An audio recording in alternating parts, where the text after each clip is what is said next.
Welcome to the Free Money Podcast. It is the Provo Palo Alto connection and conversation about investing or something. What do we do? Dude, I honestly, it's been a morning. How are you doing?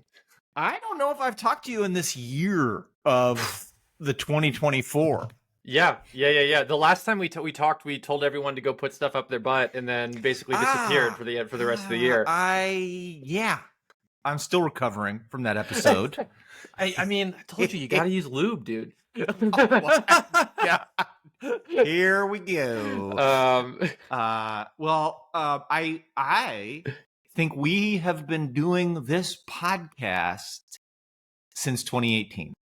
Yeah, I think that's about right, or 2019 or so. Like, it was before the pandemic that we started it. But I can remember doing, like, you and I were like messing around with formats for a little while. And we're like, how about, there was one format which I wanted to talk about. I actually didn't plan this, but here we go.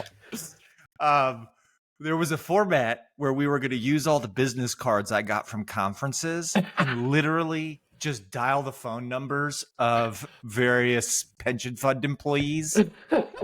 And we were like, even if they don't pick up, it'll still be hilarious because people will hear us leaving messages for people. Yeah, and like, you know, I mean, that might actually be a pretty good live stream special. That could be a new segment, by the way. Leaving messages for pension employees that Ashby has business cards for. I mean, we do have, I think, the ability to take calls and dial out, you know, so. Interesting. I mean, like, I think the original inspiration was very much Howard Stern meets finance. It was Howard Stern, yeah. And there was, I feel like I've become Robin when I thought I was going to be Howard in the beginning. I mean, she has a short hair. You have a short hair. It makes sense. I know. And you've got the long hair, and Howard has the long hair. So there you go. If it's all by hair. I mean, hair is really everything. I'm surprised you didn't know that. I did know that. It's a tattoo I have on my arm. It's like memento. I'm always reminded. Hey, off the top here. Mm-hmm.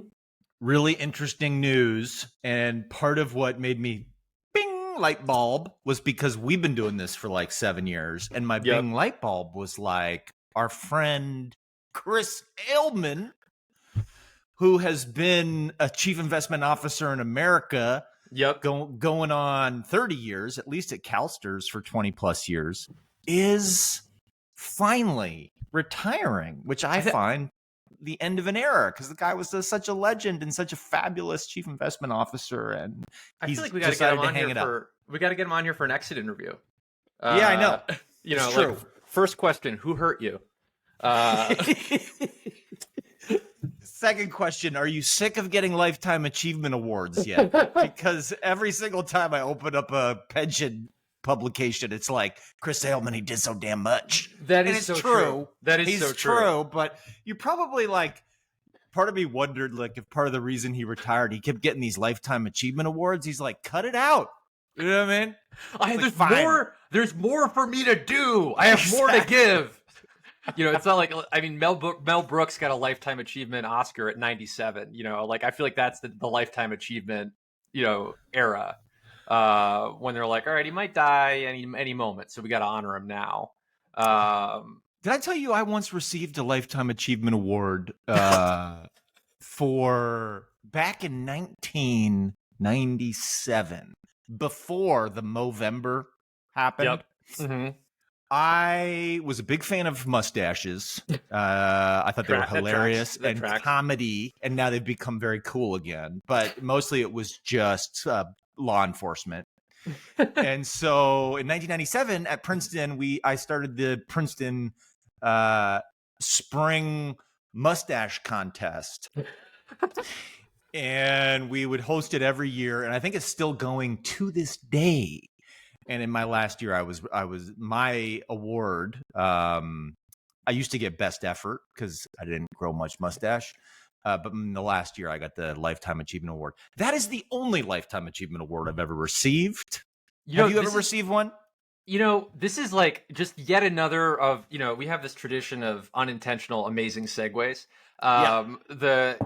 a devoted listener of the show wrote in recently and said, "Hey, it's the Emmys, the Grammys, the Tonys. What about the Free Money Awards? Oh my Where's God. that? Where's that? Next episode. Yeah. I mean, so there's a Google Doc in my inbox that I've been meaning to send to you for like 3 days. So because these are going to be real categories, but not real categories, if you know what I'm talking about. One of the ones that he thought up was the saddest billionaire award, which is my God, like that is a tough thing between. I think Bill Ackman is I was literally going to say Bill Ackman. He just seems like such a crabby, sad dude for how much money he has.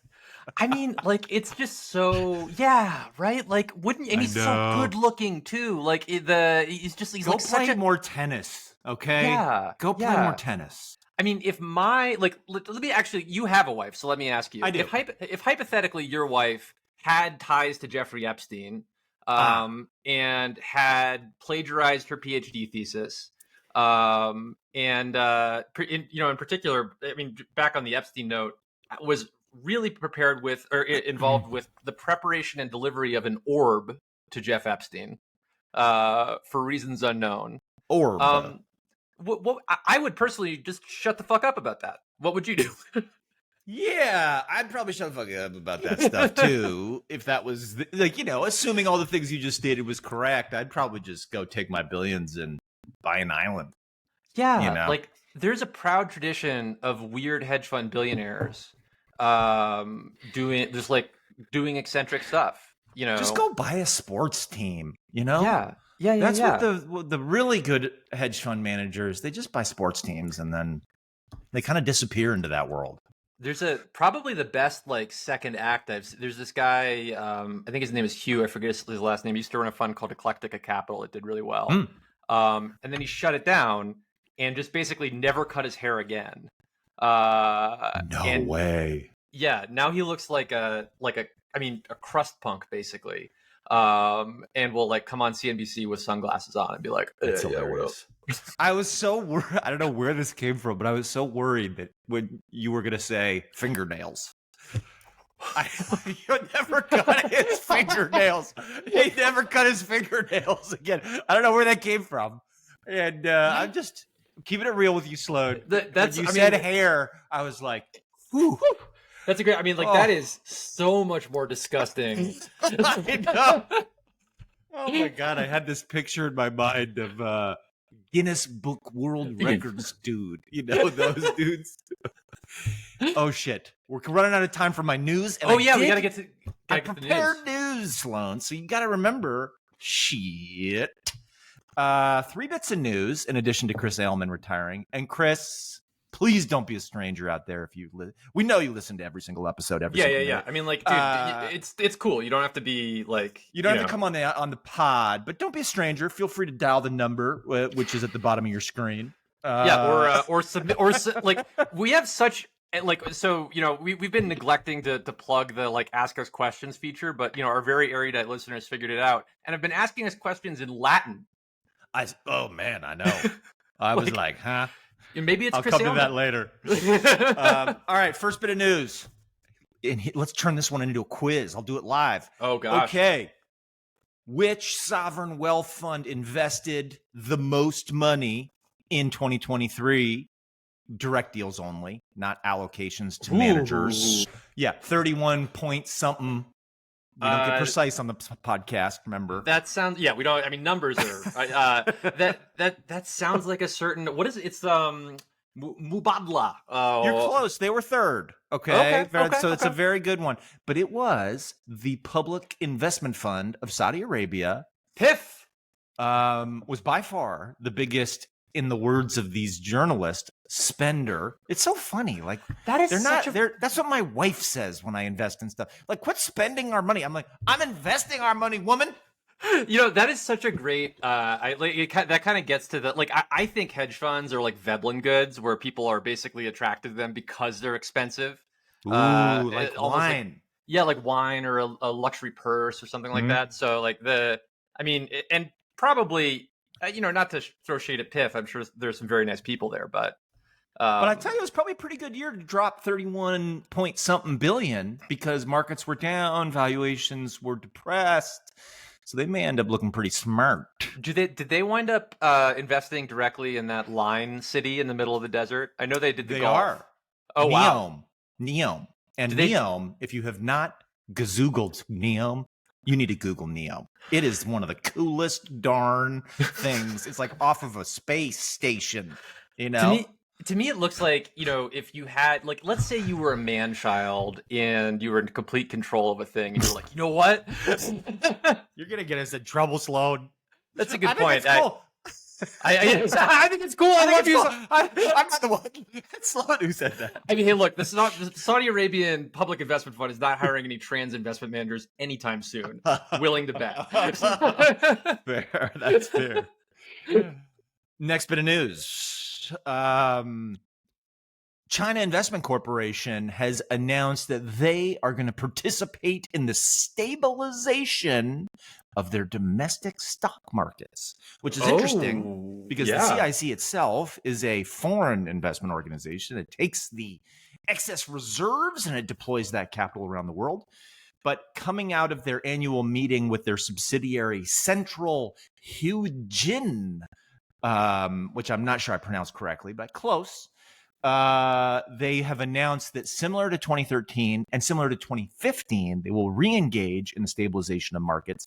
And for those that don't know, back then, still breathing, one breath, back then, they bought ETFs. And this announcement back in 2015, I think, precipitated a 20% increase in the Chinese stock market as a result of them stabilizing, aka boosting, whatever, the domestic market. So I thought that was interesting news. I mean, here it's like it's the Chinese version of the Fed put, right? Like here we have this idea that, like, if everything gets really desperate, the Fed will step in and kind of be daddy. I love that you said that, except for the daddy part. But I love that. I love your reaction, because I think a lot of people will be like, "Oh, these Chinese people, buying up their domestic stocks, manipulating markets," and it's like, we invented that. Yeah. It's like, sweetheart, you don't even know what it's like to do political economy. Friggin' invented that with. Let me tell you about the Marshall Plan, sweetheart. Like, the whole idea of like state capitalism, being something that's bad is just so tinged with racism and modern stuff. Of course, there is some like sketchiness in the Chinese system. There's plenty of sketch. Yeah, but that one, and the fact that they're being transparent about it, and they're saying we are here to do X, and here's how we're going to do it, that removes the sketch factor quite a bit. No. Bonus news. There was a. So it's Davos, which means I'm grumpy, but like the one of the economy ministers revealed their GDP numbers a couple of days early at Davos. Completely surprising, shocking everybody who follows it. Which is like, it's just a weird move. It's an unhinged move, IMO. Wow. To me, like, it certainly says there's a concerted effort to get good news out and support the market, but interesting. Perhaps they do protest too much a little bit. I don't know. Yeah, there's weird stuff going on around the planet. I don't know what you're talking about. It's totally normal here. It does feel very odd to me. I know it's normal in Provost or wherever you are. What is it called again? Provo. Provo. It's been snowing like 10 out of the last 11 days out here in Utah. We got holy cow. Alta got more than 100 inches of snow as of yesterday over that 10-day period, and it snowed more last night. Sloan, I'm back into the skiing again right now. Yeah, and I was like a kind of legit skier in my youth. I don't know if I told you about this. I know you were more legit. All right. Yeah, I mean, it's like, this is a competition. It's not about the hang. You gotta win. No. So I raced on the ski team when I was at boarding school in Switzerland. Okay. So I feel implicated in that comment right there. Just gonna leave that right there. But I've been skiing at Palisades. I almost said the old name, but I've been skiing at Palisades. I am blown away at how permissive skiing has become. When I was a kid I did the what was it called? The teacher credential, instructor the PSAA thing. Yeah. when I was like 18. Yep. And it was like, you can't go there. Like, if you see anybody over there, you got to take their lift ticket, you know, Yep. all these places that were totally like, you were like risking your season pass if you skied the actual Palisades at Palisades. Yep. And now they're like open. They're like double black diamond. They're like, go ski it. Just do your thing. Yeah. It's like, I mean, that's such a Western thing, I think. Like, East Coast resorts are kind of still like that. But out here, it's like this big mountain. You just go adventure. Yeah, you know? It's so cool. My gosh, except for we were skiing there, and 2 days later there was an avalanche, and somebody died. On piste.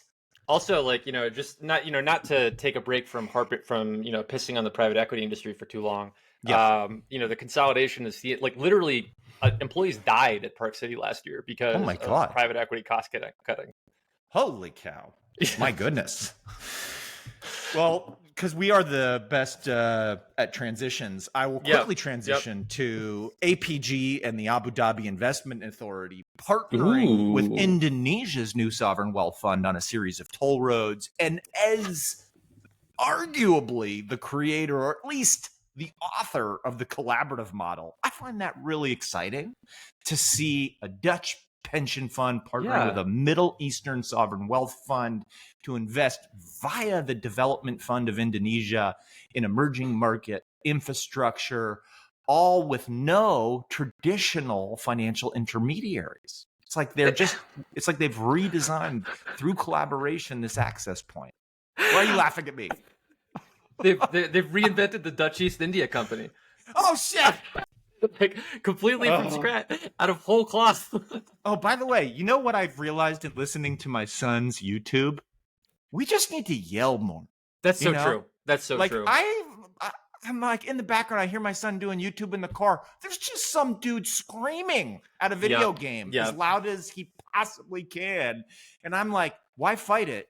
We should just absolutely yell. And I'm sure our listeners will delight. Yep. Yeah. I mean, I yeah, it's like the mix of chief investment officers, invest vegan retail clients, and like, you know, people who like, you know, met you at a bar or something like that. I know. This could be the one business card I have, by the way. We should print Free Money Podcast business cards. Hell yeah. Because I don't do business card. I got too many jobs. But if when people are like, hey, you got a business card, I'll be like, absolutely. Founder. But co-founder. Yeah. Free money. Well, I love your title on the at KDX, assistant to the traveling salesman. Oh yeah, but you know what it is, right? It's Seinfeld, right? Yeah, exactly. Yeah. But there's a whole generation of people who are like, I don't get it, and I'm like, well, you gotta grow up. I mean, there's like you know, are you like selecting for older entrepreneurs by doing it? Yeah, but there's always. It's more like I just don't like the vibe that most VCs put forward. No offense, VCs. Yeah. But it seems very egotistical. I gotta say, you forwarded me a rejection letter that you sent. Good job on that. Oh, thank you.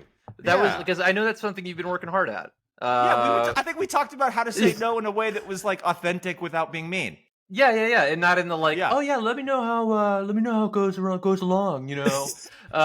Like keep me in the loop as it develops, as you flesh out your round.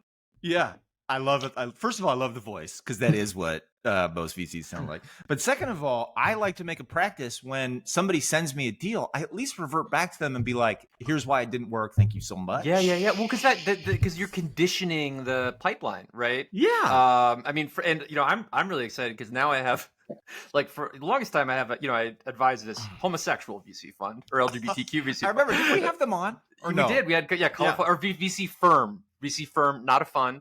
But like now I have a place that I can send heterosexual entrepreneurs as well. Amazing. Is Gabe figuring this out? Do we have somebody in the he says he's in the waiting room. Oh, what? I've been booted out of the waiting room. I think he's in the wrong place. Is Gabe on it? Yeah, Gabe's on it. He said thanks for bearing with us. Make sure you click on the Riverside because I think Google Chat. I think we had a what's it called? Oh, Gabe doesn't have access to the waiting room as a producer. Oh, interesting. Okay. I mean, like we've been at this since 2019, and it's very much an adventure. Well, for those that have their free money bingo card out, put your stamp in the technical glitch box. Get ready to yell bingo. Yeah, exactly. Or is it a drinking game? I don't know. I mean, I feel like you can't I mean, a lot of people tell me that they listen to this podcast while they're gardening, while they're running, while they're kind of going around and doing stuff, kind of living their lives. But here's my question for you. Is that how all podcasts are consumed? I mean, my sense is that most podcasts are consumed in a dark room by somebody drinking alone. That's one path. I do believe most podcasts are consumed by humans gardening, folding laundry. Yep. Doing steady state at the gymnasium. Yep. Yeah, like just kind of dingling, hanging out. Like yeah, like I find that I podcast up when I'm like, in a mode where like usually I'm just listening to like melodic techno or electronica. Yep. But like long drive, sleepy, whatever. It's a comfy vibe. Yeah. Although I tried to listen to some ESG podcasts recently because I was like, I should be more abreast of trends. And I wanted to kill myself after like 3 minutes. Wow. So lame. Interesting. It was such a like. Do you have this like weird reaction in your brain when you get an email from some news outlet that is like, get up to speed on the future of ESG? And my God. You're like, how tone deaf are you with this? Straight to the trash, sweetheart. Yeah, like you're like, oh my God. And the best part is oftentimes it's like advertising for some platform. Anywho, I see your eyeballs. Do we have a guest?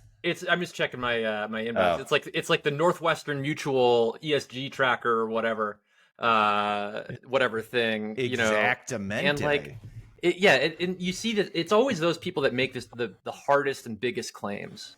About this stuff, where like I think for a lot of the people who are more serious practitioners, like you just kind of think of yourself as an investor, and the ESG is kind of like a label that other people put on you, I guess.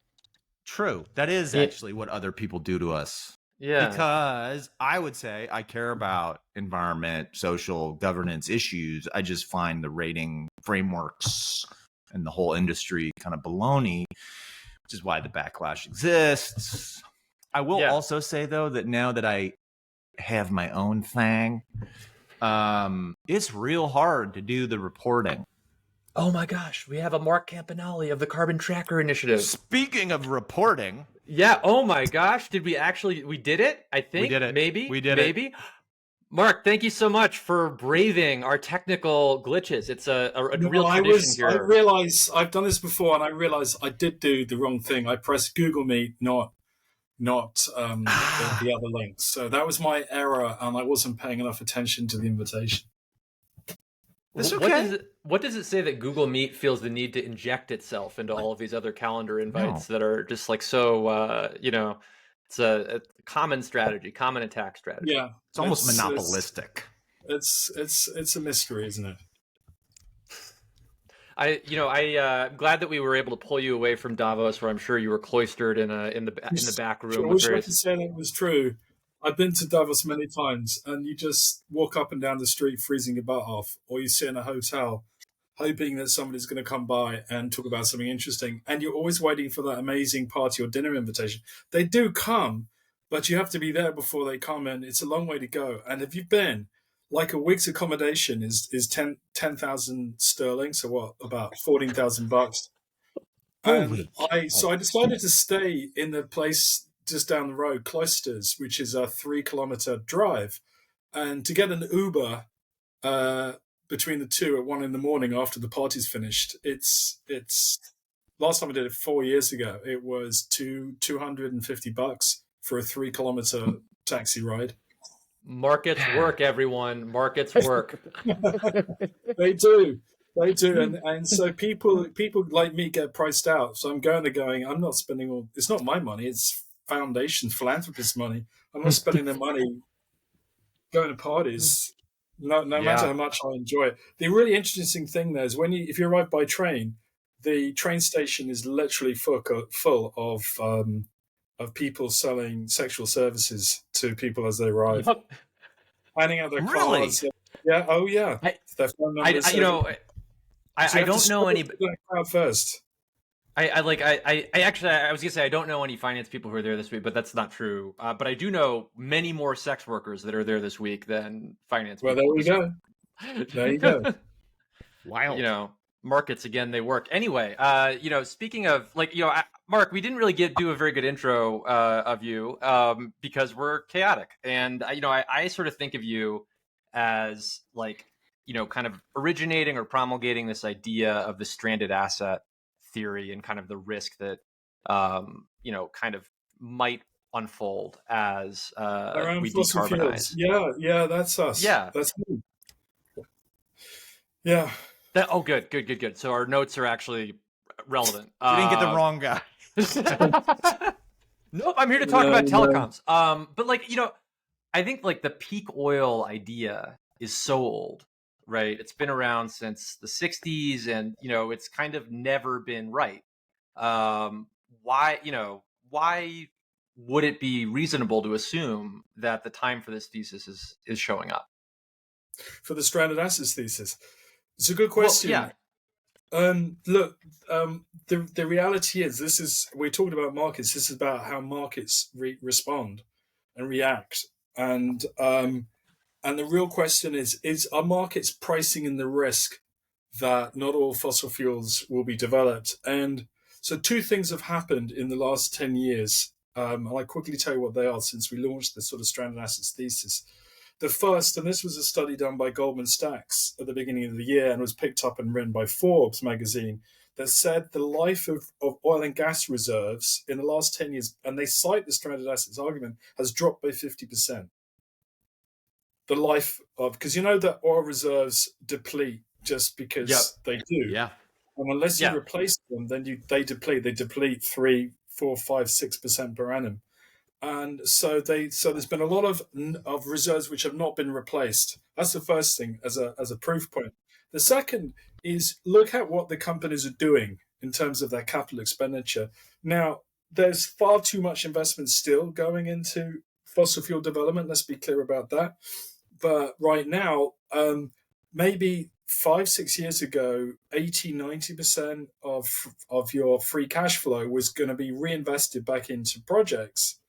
And the rest paid out. Today, it's something more like 30 to 40% of your free cash flow has been going into repaying debt and paying dividends. So the amount of money that the companies are deploying into new reserves development has fallen significantly. And you can see this in various charts that we obviously look at and we can supply you with. So the behaviors are changing. But then let's look at the third thing, which is, are the companies overpriced? Now, some people make the mistake of going, well, an oil company is today's barrel of oil multiplied by how many barrels of oil they've got. That's not true.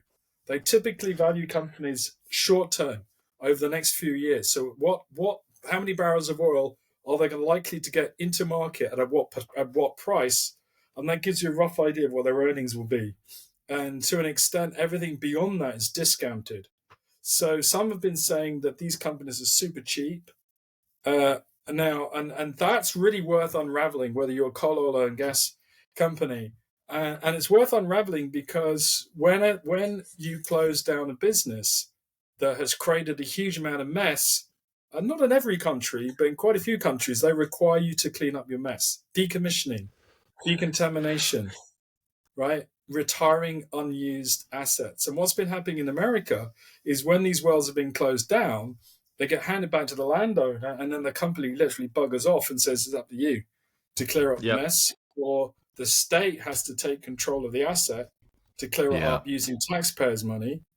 And today, in places like whether you're in Colorado or Philadelphia or California, people are waking up to and not just Democrats, this is Republicans who own the land, who allow these oil companies on the land in the first place. They're going, well, you've just crapped on our land and you walked away. That isn't capitalism. That's freeloaders taking us advantage of us. And they're now saying to regulators, look, these companies can't be allowed to go bust. They've got to put their money aside to clean up. And that we call that asset retirement obligations. And groups like the Texas Railroad Commission and others have a oversight over some of this work, or a lot of this work. And Carbon Tracker, when we published last year, we calculated that in the US alone, before we start dealing with Mexico and Canada and the Middle East and the North Sea, US alone has $200 billion of unfunded liabilities, cleanup liabilities, that unless the companies are forced to provision, that this is going to end up being paid for by taxpayers, or it's just going to be left abandoned, and landowners are going to get cross, quite rightly.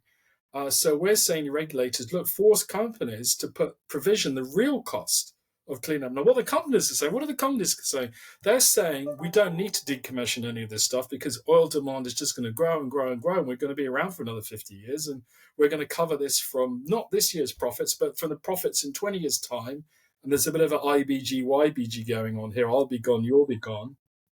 And so it's not my problem. And what we're saying, actually, the acceleration of the energy transition, the rise of EVs, 100 million EVs on the road is going to destroy a couple of million barrels of oil demand. As oil demand falls, there's going to be a lot of two things will happen: a lot of unneeded production, and then with oil prices and oil demand falling, oil prices will fall. You're going to have a lot of unprofitable oil producers that need oil at $40, $50 a barrel to break even. If the oil price is 20 and it costs you 40 to get out and you're selling at 20, that's how you make a loss. And so you're going to have a lot of, it's very simple. That's how you're going to have a lot of companies that are not going to be able to fund their decommissioning, not going to be able to fund their cleanup of their liabilities. And we're saying to regulators, make them responsible today.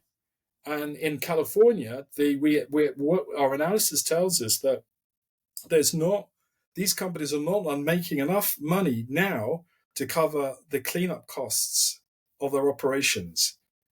So they need to start now. They need to be putting this money aside now to fund their cleanup. And so why don't the companies want to do it? Well, it's pretty obvious. It's like a millstone around their neck. You add $200 billion to the liabilities, and that's you begin to notice that kind of money. And money you don't put aside to fund you cleaning up your mess. What are they doing it with? They're paying themselves and executive bonuses, obviously, and they're paying their shareholders these dividends, these huge dividends. And the only suckers here are the citizen who are looking at this bewildered, thinking, what's going on here? And that's why we need good regulation and good oversight. But that's just part of the picture of what's going on. Pretty depressing. Yeah. It's not depressing if we do something about it. And that's why true. We like what people in Colorado and California are doing is they're saying we've got to do something about this. But only if you vote in people that have realized what the right thing to do is. Yeah, and who respect property rights and actually hold people accountable over the long term. You could be right wing or left wing, but property rights is just as important to the right wing as it is to the left, vice versa. Yeah, it's almost like we need long-term investors that think beyond. If there was some kind of long-term investing movement that would allow people to we find it. Yeah. Real quick, because I'm from Alberta originally, born in Edmonton, and I've flown around the oil sands in a helicopter, and was told, that these get really. It's like Mordor, isn't it? It's wild. It is. It is the amount of. You know what? It is like Mordor. Now that you mention it, it is like. Well, what was the tower? The big tower there with the Sauron or whatever, where like the trees are all knocked down. Yeah, that's Alberta. Yeah, no, that northern part where the oil patch is, and those things are not profitable, below 65. So you were like, at 40 to 50, like there's going to be some unprofitable oil sands up there. But Canada's one of those countries that they said they've got 200 years worth of supply, and they're going to be the world's last producer. Canada alone wants a third of the remaining carbon budget to, just for themselves. Wow. Because they're Canadian.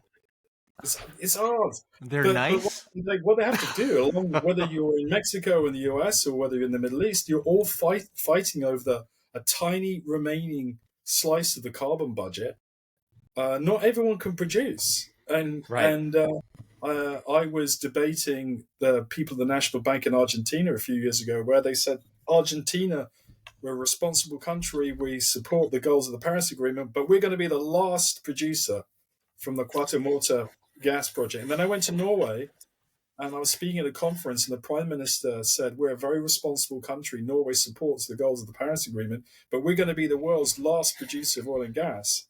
And then I went to Canada, and I was speaking at the Globe Summit in Vancouver, and I think Trudeau or somebody was speaking, and they said Canada really supports the goals of the Paris Agreement. Canada's going to produce everything we possibly can. Now, hang on a minute. Not everybody can be the last producer, and not everybody can produce absolutely everything they can. The science doesn't work. The maths of the carbon budget and the science doesn't work.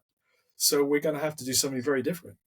Not to mention the market pricing dynamic, right? If everybody's trying to, hold on, extract as much cash as they can, you get into that kind of doom loop that you were talking about.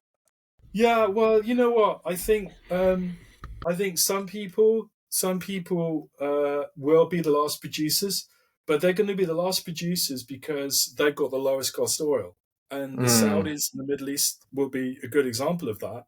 If the oil price gets down to 10, if you can produce at 4. You're in the money. It's all the expensive producers that are going to get kicked out first. So in that sense, markets are important, but sometimes markets send misleading signals. And when you've got the oil price up at 80, everyone thinks, right, we're going to pile in. We're going to start investing now because the oil price is going to be 80 in 5, 6, 10 years' time, which is when our project's going to start to produce. And that's where it goes wrong. Because that's where people are going to lose a lot of money. That's the stranded assets arguments. It's a financial argument as well as a physical one. But I think we need more governance over this. And so I'm a bit of a fan of two things. One is BOGA, the Beyond Oil and Gas Alliance. And the other is chaired by a wonderful Canadian that you may know, Zipporah Berman from the Stand on Earth. And they're called the Fossil Fuel Non-Proliferation Treaty. And that's got 12 countries supporting it. And it says we shouldn't proliferate our fossil fuels and the way we proliferate nuclear weapons. These are all weapons of mass destruction. Fossilfueltreaty.org, and I'm on the steering group for it, and I think it's wonderful. And what it's saying to countries is, look, in game theory, everybody has to lose for us all to win. Everybody has to negotiate away their production rights so that we can get all production back inside this slither of the remaining carbon budget before we really cook the planet beyond where it should be. We've got to get serious about it. And when I went to the COP, I didn't go to Davos. I went to the COP, which was 100,000 mostly insane people running around a very hot space trying to figure things out.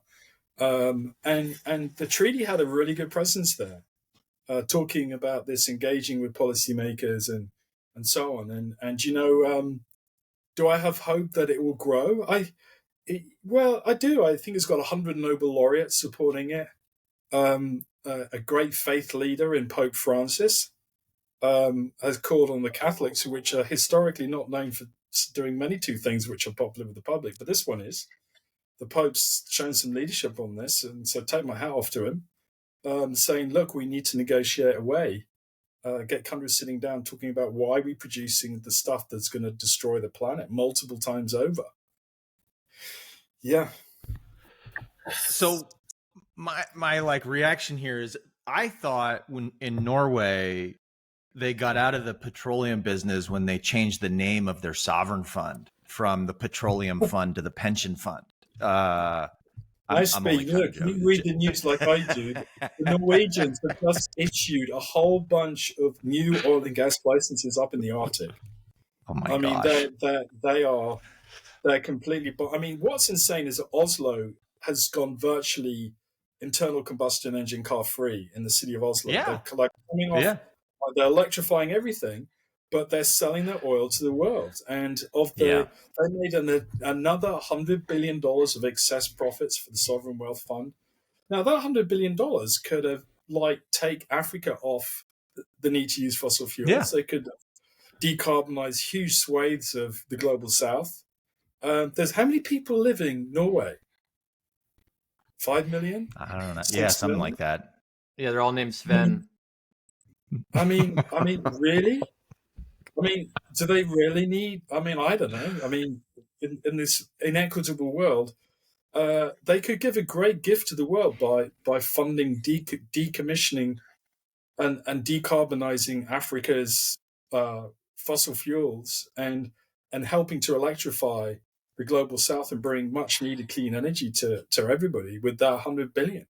But anyway, I'm not Norwegian. I don't know what's going on, and I'm not a moral philosopher. So you go and figure out, what to say to the I'm figuring it Norwegian. out.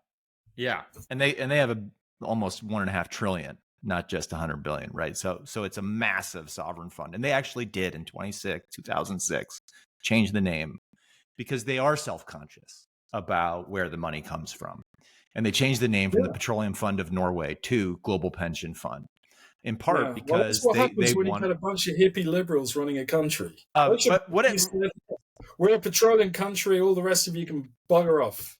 It's not our problem. Leave us alone. Let's go on with it.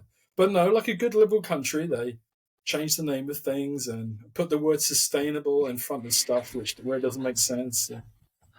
I'm so to sure pick they're up all on a question we were going to ask you rather than just riffing, okay. was how credible, given we're just seeing name changes in some places, right? Rather than actual credible carbon removal or transition to net zero. We talk a lot about companies being sophisticated at carbon removal solutions. In your view, is it reasonable to count on these folks? How do we engage them in this process? How do we extend their time horizon to think about? Well, I want to talk about something which is fairly obvious, is that we've gone from 350 parts per million to 410, 415, whatever it is at the moment, in the last 70 years. To me, net zero means removing everything that you've put up in the atmosphere in the previous 70 years. Right? Not offsetting not taking out what you've put in this year. It's what you've done the previous 70 years. And by the way, it's on your bill. It's on your bar bill, guys. You're picking up the tab for this one. That to me is what net zero is about and what the science would indicate we should do. But let's look. And there's been various studies on this, and Carbon Tracker, obviously, we've looked at it, is that the amount of CO2 being removed annually based on current is less than a 0.3%. But it's not 0.3% of their lobbying spending. It's probably more like of their lobbying spending. They're telling everybody, we've got this sorted, guys. We're spending 0.3% of our capex to remove 0.3% of our emissions, and that's the problem solved. And they take us for fools. I've been in meetings where the oil and gas CEOs are saying to government, "Oh, please, can you subsidize our CCS?" So that you don't have to pass the cost on to the consumer. Because if you passed on the cost of the CCS to the consumer, it just makes the industry even more uninvestable and unprofitable than it already is. It's I'm a co-founder of a carbon removal company, and we have our project out. We're talking to a bunch of companies out here in the West and internationally, and it is a bloodbath trying to sell these credits. They are kind of sitting around, kind of going, "Oh gosh, waiting for government action, waiting for this, waiting for that." And 2030, that net zero goal is sneaking up on them. It's enough to make me believe that there is no Santa Claus, and that there's kind of we're just all going to sit around and pretend, and then before too long, it'll be 3 degrees, not 1.5, that we're trying to limit warming to. Yeah, it's a delay tactic. It's a delay tactic. It's an attempt by the industry to tell politicians we've got this sorted when they haven't. And it's an attempt to say with very little investment, we can solve everything, which is not true. And it's the delusion that actually we're doing this now, which also isn't true. You've got one or two companies, it's Occidental, which are having a go, but they're doing it. They bought carbon engineering, didn't they?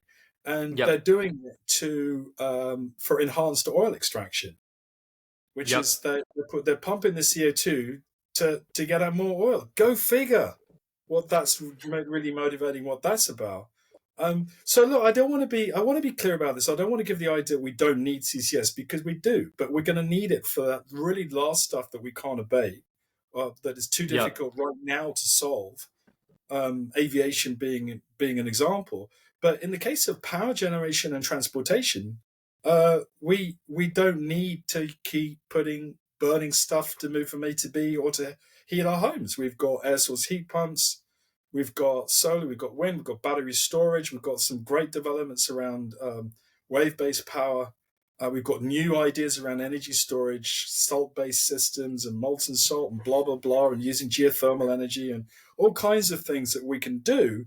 What we don't need to do is come up with something that allows us or makes us think we can keep on burning petroleum inside an internal combustion engine. And that's the delusion, really. But we do need it. It's just we don't need it to carry on what the existing system is still doing. And look, so we've got 40 gigatons of emissions per annum of CO2 and other global warming gases. And today, carbon capture and storage is just removing part of it. Now, this is not to say that some of the companies couldn't develop a business in it. They could. But how big it will be and who's going to pay for it? This is the thing I find puzzling, is who do they think is going to pay for this stuff? If it's already cheap to have an electric vehicle, to their operational costs, why would they think that consumers would want to pay more to keep on putting petroleum inside a car? Or when you can have air source heat pumps and solar and so on your roof, why do they think that the consumer would want somehow to fund this? They wouldn't. It's just bad economics, and it makes me very sad, guys. I'm reminded of like when I was new to investing, I came across this stock for a phone book company that was like sitting around and like paying like a 15% dividend. I thought it was the sexiest thing ever. And I wonder, like, if you could just kind of give us a sense. Like, I'm continuously shocked as somebody that runs an ethical exclusion policy in our investments, that like how many companies we exclude, thousands and thousands and thousands, and by market cap, how just absolutely large those are. I wonder if you can just give us a sense of the scale, like how of the market as a whole, right? How much of it is fossil fuel stuff? Right. Okay. So some people say we only have to worry about the folks producing coal, oil, and gas. But what we're actually talking about is changing a whole energy system and transportation system. That's what's changing. So we reckon 50% of non-bank corporate bonds is linked to the fossil fuel system, and about a quarter of global equity markets by value. So what is that? That's cement, steel, aviation, shipping. It's construction. It's obviously it's oil and gas, and it's coal in power generation, it's power and utilities. And that's where your problems are. And what we're actually doing today, and the IEA's come out with some great stuff just in the last week on their new scenarios for the growth of renewable energy, is we're replacing that system with a new system. And we're in the middle of building it. And around $1 trillion a year are getting deployed into building that new system. Unfortunately, it needs to be a kind of a factor of 2 or 3 times more than that. But we're moving in the right direction. Some of these Chinese companies, I was looking at, was it Yingli Solar, one of the listed Chinese solar companies, that in 1 quarter, they shipped the equivalent of 27 nuclear power stations worth of solar production capacity. 27 nuclear power stations, they shipped that in just 1 quarter. And the amount of solar and wind that's been 27 built, nuclear power stations. Equivalent to, yeah. And people keep saying nuclear's the solution. It's going to take us 20 years to build it, but 1 quarter, one Chinese company shipped the equivalent of 27 of them. So just to tell you just how, it's the wind and the solar that's being built up. And the IEA was just saying the other day that in last year, the amount of the fossil fuel lobby is getting a hold of our internet connections and injecting some packet loss into it.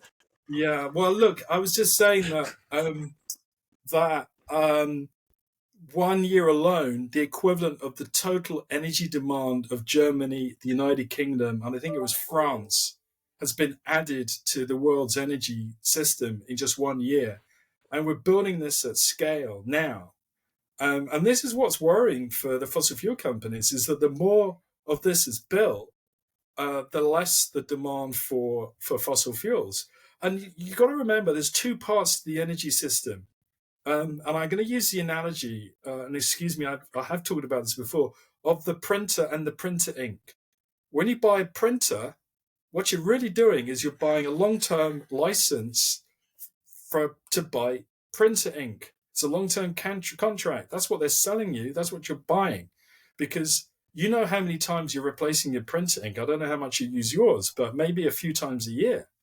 And they know that every person who buys a printer is hooked. And can you imagine what would happen if a printer company came up with a printer where you never needed to buy printer ink ever again for the rest of your life, right? The company selling printer ink would go bust, and you buy your printer and you'll be very, very happy. And the guys making printers would just have to hope that more people coming along would buy printers, right? Okay, and they'll sell you better printers. But that's the analogy with fossil fuels. When you buy a car, what the car companies are selling you is a long-term contract to buy petrol. Or when you build a gas-fired power station or coal, ditto. And you transport your coal and your gas from one side of the world to the other, and you wait for the coal to arrive, in the power station, all the way from Colombia or Russia or South Africa, wherever it comes from. And the guys selling you this stuff love you for it. They love you for it because you're hooked. Now, renewables. What have you got? You build your wind and your solar. Hey, the fuel's free. The wind and sun is pretty much there. Not all the time, but it's mostly there. Even in dark conditions, the sun is still producing energy. Okay, and so half your energy system disappears once you build renewables. What about the carbon markets? You asked at one. Once you've paid off the cost. Once you've paid off the cost of your renewables, of your wind and your solar, your energy cost trends towards zero. And this is the thing that you have to remember. The new energy system is going to be cheaper than the old system. And people are going to get lots of cheap energy. Sorry, did you lose me, or did you want to ask me a new question? Because I was you're coming in and out. This is the oil lobby, annoying. which is trying to shut this down. But the good news is the technology that we used is foolproof. So long as you don't cancel your page after we stop recording and it uploads, we will probably hear you perfectly, and then Sloane and I will sound like the idiots for interrupting you. But the way we're hearing it is pretty choppy, and Sloane's getting phone calls, so it's all perfect. The one thing before we let you go, Mark, the one thing I wanted to ask you about is, like, you asked who's going to pay. And a lot of people are wondering, will pension funds with their net zero commitments be a part of paying? And the pension funds are often saying, well, we're going to be a part of a net zero movement, where the companies are going to get to net zero, and that's how we'll get our portfolio. So there's all this kind of net zero logic. But the great kind of, call it religion, at least it's a religion now, sitting there at the middle, is this notion of the carbon market, where we believe that this market might unlock the resources. But there's not a lot of proof yet that it can get to the scale we need. What's your take on this carbon market and its ability to deliver the resources to get the world to net zero? So the answer to that question is yes. It has a place, and the carbon markets, if the polluter has to pay, then, and people who've eliminated their pollution are selling their pollution rights to a polluter, then it creates the right incentives. So it has a place, but we can say, have what we got, has it been working?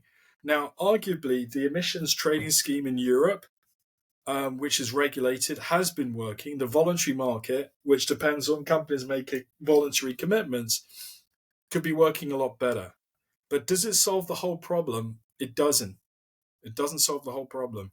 And there's a lot of people that are against it because, for example, in the case of land use and forests, where you've got communities living there, governments are making money and traders are making money off the back of communities, particularly in the global south.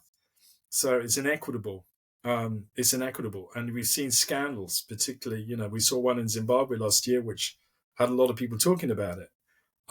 So we need to get it right. I'm not against it in principle, but I think that far more effort should be spent on building the new energy system and expanding the production of renewables to displace coal, oil, and gas demand than waiting to get the perfect carbon price or carbon market to sort this out.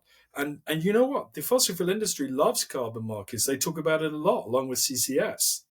But it's that the reason why they're doing it is they're basically saying, well, we can't do anything until we get a carbon price, so that they can carry on doing what they're currently doing, which is lobbying like mad to produce as much fossil fuels as they possibly can. And that they know that for 20 years, carbon markets have been a distraction from the conversation about how do we shift from fossil fuels to renewables. That's the real game in town. So I nuance it as much as I can. Mark, I think we're gonna let you go. Your audio is lagging for it, and I think the it's a wonderful conversation, even though a very concerted effort from the fossil fuel lobby has intervened to silence us. At least silence Mark. Oh my god. But thank you so much, Mark, for coming on the Carbon Tracker Initiative. And I just got to say, shout out to the Carbon Tracker Initiative. Their sell side research is amazing stuff. Like, it's great research on like what's happening, how companies are decarbonizing, eyes open type of stuff. I love that chat. The guy has very strong views, right? Yeah. Which is beautiful, and they're well articulated. And so I think both sides of whatever this debate is, I don't think it's actually a debate when you think like he's just trying to protect this planet that we live on. Yeah, it's an imagination session. It's a brainstorming, really. The thing that I feel like we don't talk about enough in this conversation, though, is just changing our living standard. Yeah, interesting. Right? Scaling back. Yeah, like what if we simply used less energy? Like a lot. But can I ask you something? Like, all the energy that we're pulling out of fossil fuels originally came from the sun, right? Yeah. Like it grew the stuff that grew the things that walked around the earth that died that became the fossil fuel. But originally it was the sun and perhaps the spinning of the earth and the moon tugging things. But it was really the physics of space that has created all the energy that powers this little planet. And so now we're like, well, how do we get this energy that the sun deposited here over millions of years, billions of years? How do we get it into our automobile? And for a long time it was through, petroleum, but now it seems like it's through sun and batteries. Yep. I just feel like, when you think about all these different sources of power and the fact that the sun is sitting there at this massive free, battery, like, why? I agree with you. Like, maybe we need to scale it down, but also part of me is like, we have the biggest endless battery you can imagine. Don't we just need to get better at grabbing the battery? I think that there's a lot of cases where, if you're not internalizing the cost of emissions, right, and you're dealing with this deal where you can have an inefficiently insulated house that you just heat, or you have, a poorly designed turbine that, leaks energy in the form of heat like crazy, and maybe they just thought of this this is the way engines are back in the day.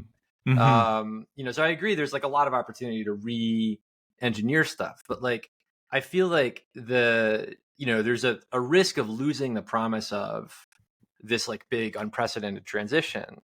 If we just sort of go and say we're just going to redo, we're going to take our suburban neighborhoods and we're going to make them solar suburban neighborhoods.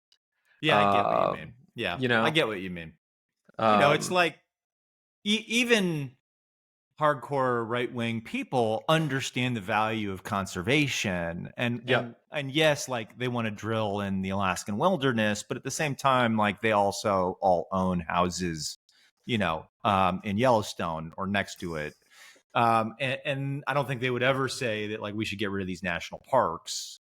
I do think like there's a movement around protecting the integrity of the environment that people can get behind. It's just I am always looking for this thread where people are like, oh, but if we stop growing, if we stop doing this, we're gonna have all these poor people, and we are the ones that are already secure in ourselves. There's all these, like, it's all fair and good for us to say we should just have one car. Like, I now only have one car. I'm a one car family. Yeah, right. That's pretty impressive. I mean, we had two cars all along. We had COVID, and we realized we could do it with one car, and now that's what we do. We do one car. But like, maybe that like a Western, privilege to be able to say that rather than like a really good thing. Yeah, I don't know. I don't know the hell. Somebody argued to me once that minimalism was the ultimate form of consumption.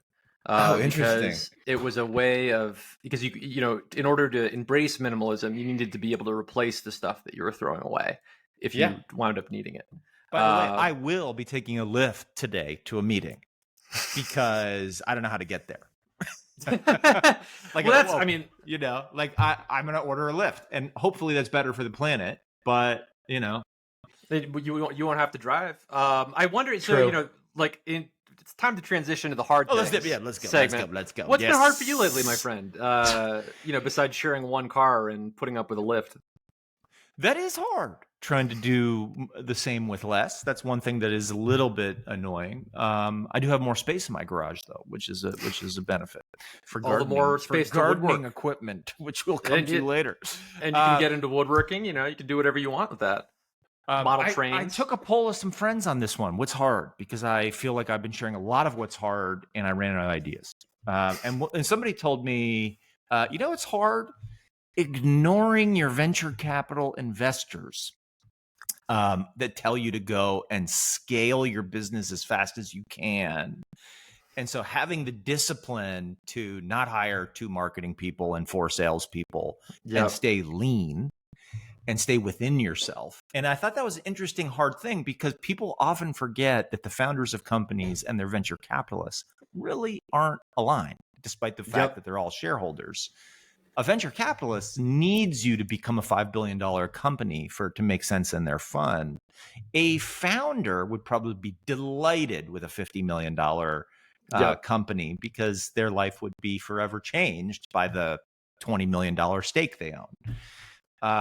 And so I think it is interesting to remind yourself. The hard thing is reminding yourself the different motives of the people on your cap table and really trying to take a step back and think like, what is it that I want? What is in the best interests of this entire community of stakeholders and shareholders rather than just the one venture capitalist? Yeah, I think, there's also the empire building tendency in founders where it's like, I just kind of want to surround myself. I have a total departure from this. I found out this morning that a family member of mine is in a relationship with a foreign intelligence operative from a hostile country. And you're putting this on the podcast. I didn't say who. Wild. I mean, any listener can figure it out pretty quickly, but it's like, kind of. I think this is a thing that we're doing. This is a segment where we talk about people without mentioning their names. Yeah, no, that's new. But yeah, I had just a fucking crazy morning where I was like, okay, what does this mean from a compliance standpoint? Yeah. Right. Like here's one instance where I'm able to clearly identify that this person is not like a politically connected person, which has its own compliance things. But I'm not screening clients that enough to make sure that they're not like cousins of Putin or something. It was really just like an eye-opening moment where you're like, huh. Do you know that for this other little investment business that I'm doing now, which is new, we have to do really sophisticated KYC and AML checks. Yep. And we have to take passports, and we have to. I think the program we use is owned by Refinitiv. It's like some subsidiary, but it's expensive. Yep. It's actually quite costly to go through and be like. And at one point, because we have a very conservative limited partner, was like, oh no, you got to do these background checks of everybody on the cap table you're investing in. Yep. And it's like, that could be 40 people. Are you sure? And what we realize is there's a slight workaround where we can run the check rather than having them run the check. But the founders actually, when we're backing a new founder, we have to have them go in and put and basically fill out an application. And that runs through a very detailed process. This is my first experience like having to go and do this type of checks. You know, the closest I ever came to like, you know, whatever you're talking, foreign intelligence or whatever, was like, oh, at one point, you know, I think we had the feds walking around the department at Stanford because I'm in the engineering school at Stanford, and you can imagine people are interested in the stuff we're doing. But as I got into this like AML KYC stuff for the fund, it is mind-boggling. Well, I mean, the thing that's crazy about it is like the engineering school at Stanford is easy to romanticize, right? Because you sort of have this impression that there's a bunch of geniuses in there that are building the carbon thing that's going to save the planet. Yeah. But, you know, anti-money laundering, know your client protocols, like that is not something any little girl grows up dreaming of being involved in. No. And the tools aren't that great, by the way. Like you load these, load the names in these tools, and they give you like, oh, this person has a DUI in South Carolina, and you're like, what? And you go look like a little bit deeper, and you're like, it's not even like the same gender. You know, it's like, what are you talking about? You know, it's funny. I before you joined the thing, Gabe and I made Gabe read that Thomas Philippon paper that you turned me on to many years ago. Actually, the cost of financial intermediation one. Yeah, has the finance industry gotten less efficient? You know, and it's like, why would that be? Yeah, exactly. You know, why are these fees so anyway? Yeah, what a world. What a world. Let's talk about some Dear Ashbys. Let's do it. So first question, and I think like finally we're getting the user interaction that we've always dreamed of. Can't wait. Would you like to buy custom-made doors in Moscow according to your individual dimensions? I like this question. And my answer is, first of all, I just love how faithful you are to the people who post in our question box. You know, this just reveals that if you post shit in our question box, I'm going to answer it. Okay. Yep. Yeah. First off, I do want those doors, and I'll tell you why. I like the idea of putting custom doors on trees people, or big boulders. So people are like, what the fuck? Are there like elves living around here? Kind of like a googly eyes vibe. It's exactly googly eyes on the tree, you know, or like the spooky tree around Halloween. You've seen that but it's not so obviously a joke. So you're kind of like, it's kind of this. It's there all year round. And people are like, is there like a secret base under this facility? You know, I like the ideas of putting custom doors from Moscow in random places that like raise a lot of eyebrows in the neighborhood. I love the phrasing too of individual dimensions. Like yeah. Like, yes, as an individual, I have many dimensions. Yes. And it's been a devil of a time finding the doors that will suit all of them. Yeah. What else we got? So this one is I think this one is actually harder to understand for me as a non-football person. Yeah. Should you really be comparing pension fund managers to football coaches? Some of them end up being the highest paid public employees in their jurisdictions by a large factor. And for what? At least college football creates local economic activity for 6 home games a year. Give me Steve Edmondson over Dabo Swinney or Kirby Smart 7 days a week. I don't know who any of those people are. Neither do I. But I think there's some sarcasm somewhere in here, maybe. Well, yeah, I mean, it's like the investors are relevant. Just buy the index. You and I know I got some grief from a few folks who didn't like me going off on paying pension people more money, right? And that's their right. That's right. That's why we set up the podcast this way. You know. Yeah, you get to crab at me, and I get to take it. You know, and so that's what's happening. But here's the thing. I compare. It's not that I love that football coaches get paid $3 million for 6 home games. It's that I find it outrageous that we are okay with paying football coaches that amount, but we're not okay with paying most pension employees a wage that looks and feels more like the industry they're in. aka finance. I understand their public service. I understand they don't have to fundraise. I understand there are benefits. And so let's choose the median value of a salary for the industry and then take 10% off. And that's what we pay people. Let's pay them a little less than half of what everybody makes in the industry. The problem is we're paying them 4% of what people make in the industry.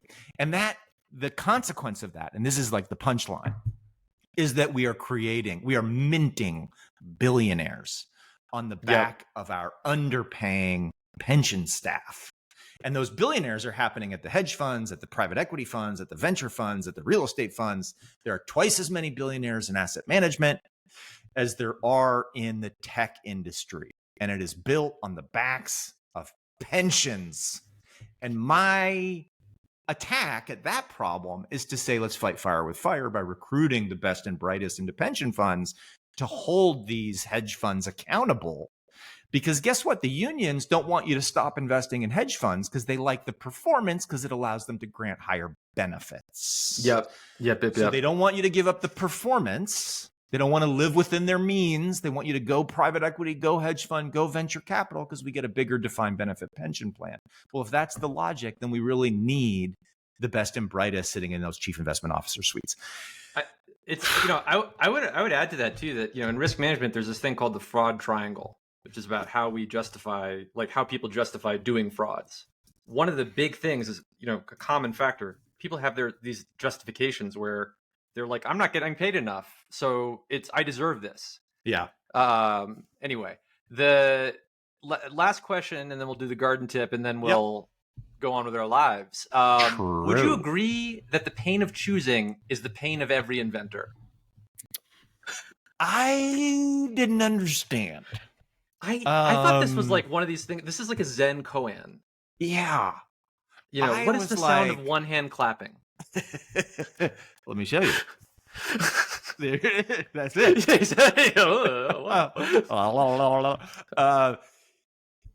The pain of choosing is the pain of every inventor. And my thought was, maybe I'm not an inventor because I don't get it, I think that this was somebody trying to drop a fun literary illusion and hoping that we would pick it up, maybe. Be like, of course, this is, like Catullus 35 or something like that. People don't know, but we have a producer now because we're such big deals. Okay, so Gabe is our producer, and we're being alerted that maybe this was autocorrect. And instead of inventor, it was maybe they meant pain of choosing is the pain of every investor. This is if that's true, I think that's right. It's really hard to choose. We were kicked off the show. So I had to say no to a deal that I really liked because it didn't quite fit in our strategy. And we are doing our own fundraising right now. And it's very hard, which I don't know if I'm allowed to talk about according to the laws. But anyway, I haven't mentioned the name of it or anything. But anyway, the point is we have to be very consistent in our strategy. Right. So we can't go do deals that are kind of like off thesis, right? Especially right now. And so we had to say no. And that is pain because you're like, ooh, I have this fear of missing out on this cool deal, Yeah. And like, I mean, I think that like, there's this kind of idea, like to be an investment person, you have to kill your darlings all the time. Yeah. And especially if you're doing it in a delegated decision-making framework where you're like the decider, you just have to be like, chief bitch, basically. I always get into this mindset where I'm like, all right, can I justify this? Can I justify this? Does this work? Is this real? Where's the cash? Et cetera, et cetera. I mean, it does create a lot of pain. You do wind up missing out on a lot of cool stories and cool experiences. And you get fun emails because at one point I did, and this was long ago when I was investing my own money. I got a note back from a founder we were turning down that was so mad. He wrote back and he was like, I'm going to save this email and I'm going to prove you wrong. Oh, hell yeah. I mean, that's like, value creation. Wow. And I responded and I was like, my friend, I'm supporting you and I'm actually invested in you through my Farmers Investment Club, and I voted to invest in you. But the fact that you've sent this email almost confirms what I was worried about, which is like you can't take it. You can't take the pain of this. And you know me, like I was not a jerk in the way I said no. Right? Like I'm like the nicest freaking person. I can't be a jerk. I love the idea of you just being like, a dick. The camera goes off, you take out the cigar, you put on the pinstripe suit, and you're like, you're sitting there like, all right, yeah, like, how do we get more of that but you money catch people. This is a vulnerable moment for people when you say no to them.